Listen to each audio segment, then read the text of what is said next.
Here in the I button and in description box below, you will get complete list of partial differential equation. Welcome to video number 7, in which we are going to solve second problem on the topic, that is solution of partial differential equation by direct integration method. Okay. In previous video, that is in video number 6, we have already started this topic, and under this topic we have solved this problem. Okay, very good question, and I'm sure that you have gone through this problem. Before coming to this video, you should go through this problem. So let us start solving second problem, that is on the topic solution of partial differential equation by direct integration method. So let us start. The question says, solve by direct integration method del cube z upon del x square del y minus cos 2x plus 3y equal to 0. This is my partial differential equation, and we need to solve this. It means we need to find the value of z in terms of x and y.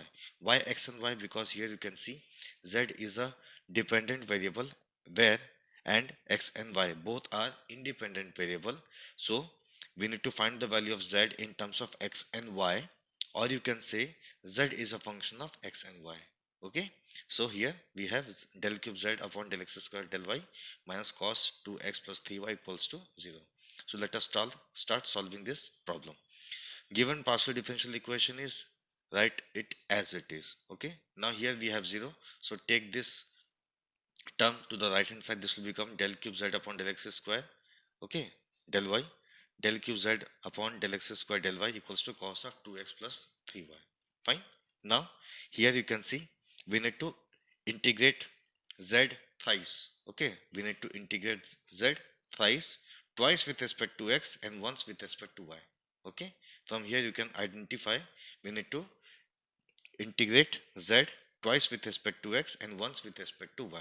So start integrating, okay, twice with respect to x. So integrating with respect to x, you will get this will become del square z upon del x del y equals to cos will become sine.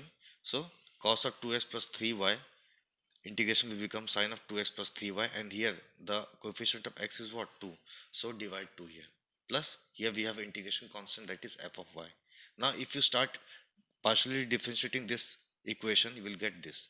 Okay, if you simply partially differentiate this with respect to x, you will get this term.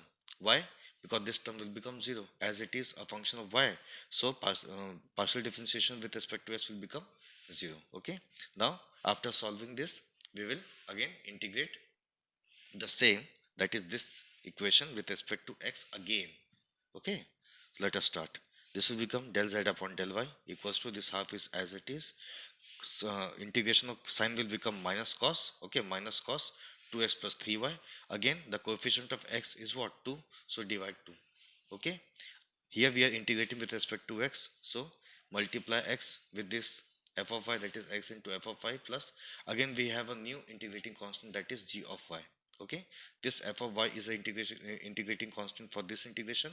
This g of y is a new integrating constant for this integration. Okay, now you can simply solve this equation. You will get minus 1 upon 2 into 1 upon 2, that is minus 1 upon 4 into cos of 2x plus 3y. Here we have x into f of y plus g of y. Now here we need to integrate z with respect to y. So integrating z with respect to y, you will get z equals to, this will become z equals to minus 1, minus 1 upon 4 is as it is. Integration of cos is what? Sine. Integration of cos is what? Sine. So sine of 2x plus 3y into what is the coefficient of y? That is 3. So divide 3. Okay, yes, plus x is as it is because we are integrating with respect to y, so x will be treated as constant. So x into integration of f of y dy, plus here again this is function of y, so we can write integration g of y dy. Here we have an integration constant, that is plus hx. Okay, this hx is a new integration constant for this integration. Okay, here we have integrated this equation with respect to y, so we have taken constant in terms of x. Okay, constant which is a function of x. So simply solve this once again, you will get this, that is minus 1 upon 4 into 1 upon 3, that is minus 1 upon 12 into sine of 2x plus 3y plus x into, let us assume that this integration f of y dy is equals to u of y. Okay. Similarly, integration of g of y dy, we are assuming that this equals to v of y, and this is as it is. So we can say this is my required partial differential equation, and at the end you can write this, that is where this integration f of y dy is equals to u of y, and integration g of y dy is equals to v of y. Okay, which is the this equation is the required partial differential equation. Okay, thank you so much.